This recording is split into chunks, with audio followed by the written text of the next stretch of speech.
My namaste, namaskaram, vanakkam to all the PGuru audience. As I always maintain that it's a pleasure to interact with the PGuru audience for the simple reason many of their comments are very useful, erudite, and they carry a lot of weight. I also thank, of course, Sri Iyer for this opportunity. Okay, today there is literally a burning issue, in a sense that there are riots between Islam and Islamist followers and Hindus in Leicester. Let's not talk like the mainstream media, that one group trying to attack another group and this group, then the other group try to retaliate, and these are meaningless things. Everybody knows that the violence is between the two groups and instigated obviously by the Islam. And if you say that, it will be Islamophobic. So one wouldn't like to mention that. There is a simmering discontentment for quite some time. Leicester is one of the towns in UK, or rather Europe. UK is no more part of Europe, which has become what you may loosely call the non-white majority town in the entire United Kingdom. There are many towns in Europe which is slowly emerging as non-white majority towns. Most of them obviously are populated by migrants significantly belonging to the Islamic faith. Leicester is one of the major towns, and Birmingham, of course, one of the second most important city, which is also having a significant number of Islamic population, which is also expected to be a major non-white town. Anyhow, this is something very surprising for many people, the violence against Hindus, because by and large Hindus are peaceful. They go around their business, they go to temples, pray, chant, and some lectures or something they hear and then come back. Actually, in Birmingham, it is supposed to be against a talk to be given by Sadhvi Ritambra, who didn't visit actually, whose trip has been postponed due to her health reasons. But still, even though she has not gone, or she is not going to give a talk, there is going to be a agitation against her talk. That's what the local council told. Now, what is happening? Why this sudden outburst? For instance, in US, in couple of places, you find racial taunt against Hindus, particularly Indians. You go back to your place, and in Canada, to Capitol, there is a what one can call a referendum conducted by the Khalistani Sikhs in order to ascertain whether Khalistan should be formed or not, in which surprisingly very large number of Sikhs participated. Be that as it may, what is happening is to be understood properly in a global context. Today, India is the third largest country from the point of view of purchasing power parity. First largest country is China, second is US, third is India, fourth is Japan. PPP it is called. And on nominal term, namely without adjusting for any purchasing power, India is around fifth actually, and it is expected to move to third within a couple of years. There is a huge decline which has taken place in G7, which we have been mentioning for quite some time. They used to be around 52% in 1990 on PPP basis. Today, their share is 25%. It's monotonically declining. There is a severe amount of issues pertaining to the rise of India.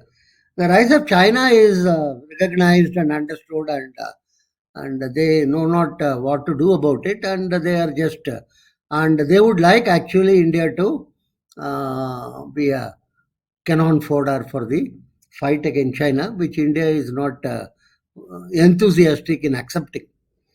So there is a good amount of consternation in the rise of India. Let's be very clear about it. The global funds want to invest in India and make some benefit out of it and other thing. But more important is the global powers are not very enthusiastic. For instance, we are still not sitting on the main table. Only one stool is provided and all our PMs go and sit there. So main table is not going to be an easy task for us, and it's not going to be given on a platter or something. It has to be acquired by a lot of heavy work and strong amount of sense of nationalism. The sense of what one can call envy, I have felt it as early as the 90s. When I was traveling, I remember in Manchester when I was crossing, as well as in Denver, both the places. The chicken fellows asked me, "Are you software person?" I told, "I am not software. I am neither hardware. I am nowhere." So they laughed, and I asked, "Why did you ask that?" He told, "No, one more job will be gone." This was the blunt response given in the late 90s, early 2000 actually. So there is a somewhat significant amount of envy regarding the performance of Indians. For instance, in US, the list is published about who is the richest among the migrant group, and people of Indian origin that comes on top or number two or something. Good number of them are, of course, belonging to Hindu community. So this is something very, very important to note.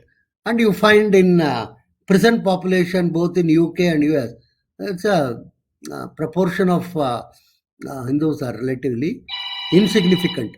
Even the small percentage may be due to some white collar crime or something.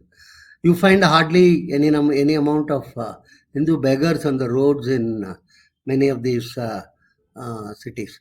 So there is a amount of envy on individual basis. There is also an amount of envy on a national basis. The one of the few growing countries in the post-COVID period is India, and as we are a democratic system, we have large amount of fault lines which can be easily exploited. So the 2024 election, which is expected to be held for the Lok Sabha, is going to be a very major event actually. And many people associate the current government, particularly the Modi government, with the rise of this as an economic power. And it is also felt it could also become a very major global player, which is not in the interest of so many other type of global players.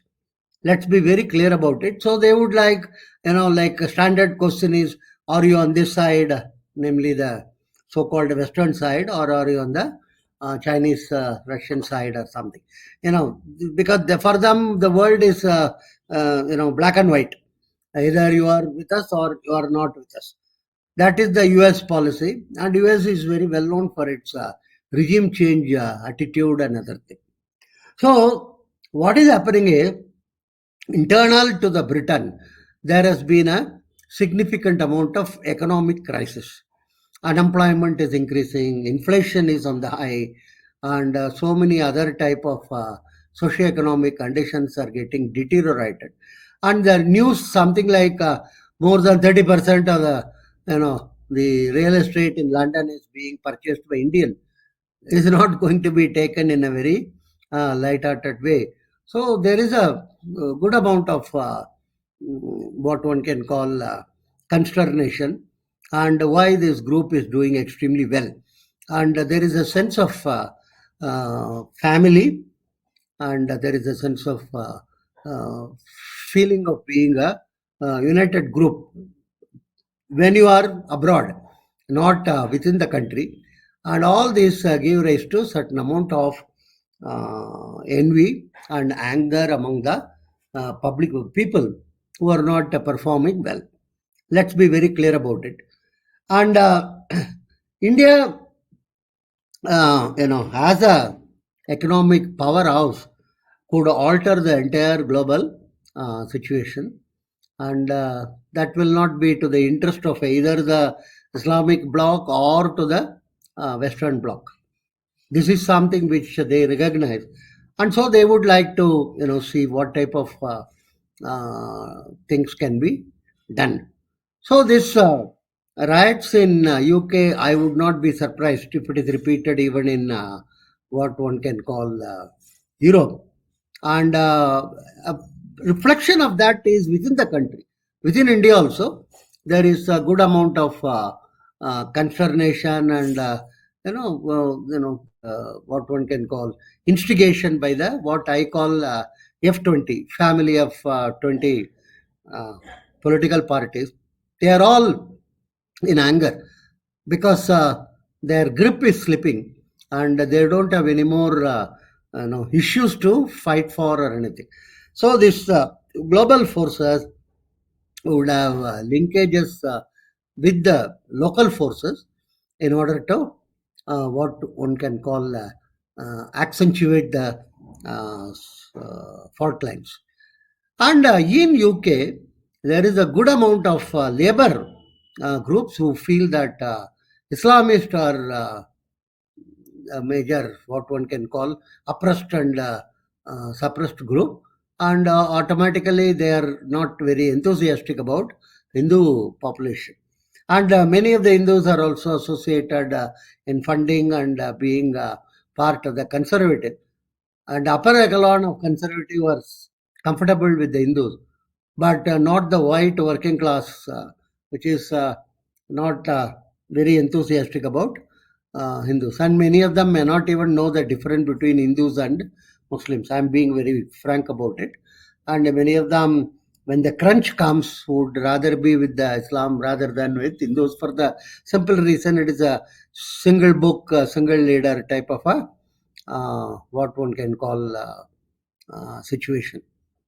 So, in the coming poll in UK, there is a good possibility that Labour may get to power, which would be very very difficult for Indian government as well as Hindus, because the Mirpuri Muslims are very very large numbers. Kashmiri based Muslims are very very large number, and Gujarati based Muslims are also very large number, and they would egg on the Labour government to take a tough stand against India, and Corbyn type of leaders will re-emerge in order to castigate India, Hindus and other things.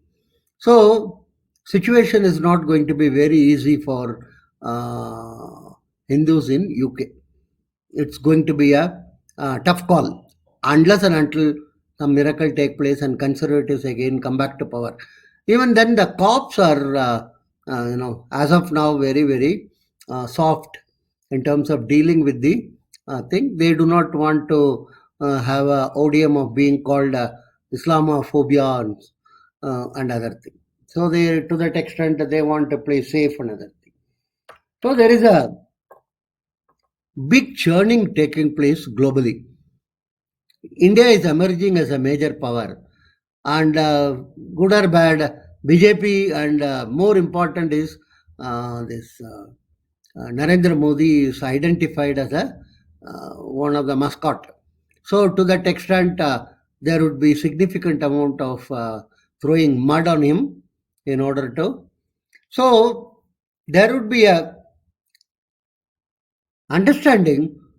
Let us be clear, to prevent India from becoming one of the major global forces, because that would create an alternative axis which is not very easy to deal with.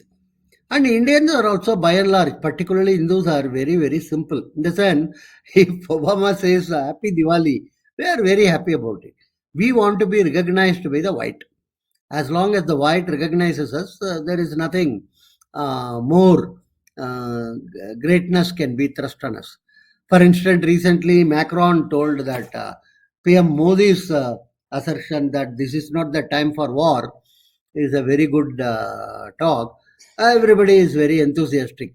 Macron need not tell us that Modi has told it correctly. But anyhow, when it is coming a rubber stamp from a white man, nothing like that. And I will also blame our big business partly for this, because I think Rajiv Malhotra has brought it out very clearly.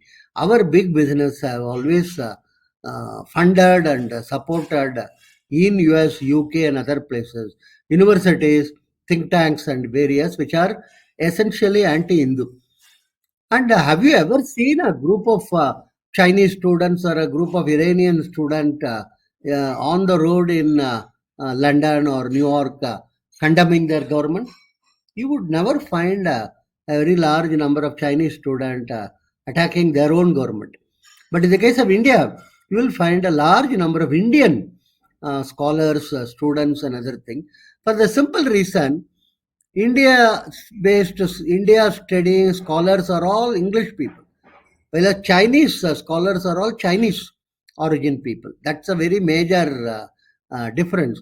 So the English speaking Hindu scholars, they have their own way of interpreting things, starting with our what you call a Pope, who wrote his own Tirukkural or explanation about it. So major funding to various universities, another thing done by our big business. If you ask me, they are brainless fellows. Totally, they do not have any strategic vision for a long-term objective or long-term perspective. They want to be, applauded, and they give some $1 million to Stanford, and they are called, and then they are given some honorary position, and everybody claps, and these people are so enamored about the white man's thing. And this is our umbilical cord, and this is our disease. Let me tell you one simple case. I myself, when I am introduced as ex-professor and this and that, another thing, all people are just listening. When the person who introduces me says he is a two-time Fulbright scholar, everybody sits erect, and oh, he has been given recognition by the none other than the what one can call the Uncle Sam. So this is a very, very common trait, and in which our big businesses have unwittingly or wittingly played a very important role. So what is to be done is to recognize that the violence against Hindus across the globe is nothing but a symptom of the simmering situation within the country, and these two are going to be what one can call collided, or these two are going to be taken as common. It is normally, I tell that the Christians in India, they try to make a local issue into global. If there is a church which is attacked by some stone, a stray stone has been thrown, immediately it become a very big issue in the international forum. And Islamists in India, they bring the global issues to within the country. Alexa mosque or somewhere something happened, then immediately they all go on the street and go on the road and other thing. In the case of Hindus, it's a very interesting thing. Neither the global issues become local, nor local issues become global. But this may not, or this cannot continue for a long period of time. The commonality between the global situation and the local situation has to be clearly understood. And let me again repeat, 2024 is going to be a major watershed in the annals of Indian history in terms of a decisive thing. And so many type of forces are already active in order to derail our economy, in order to derail our social system. Let us wait and see how it evolves and how it happens.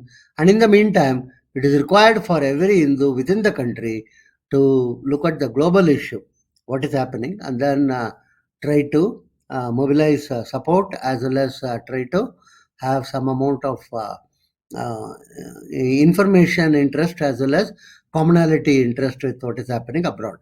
Thank you very much. Thanks a lot.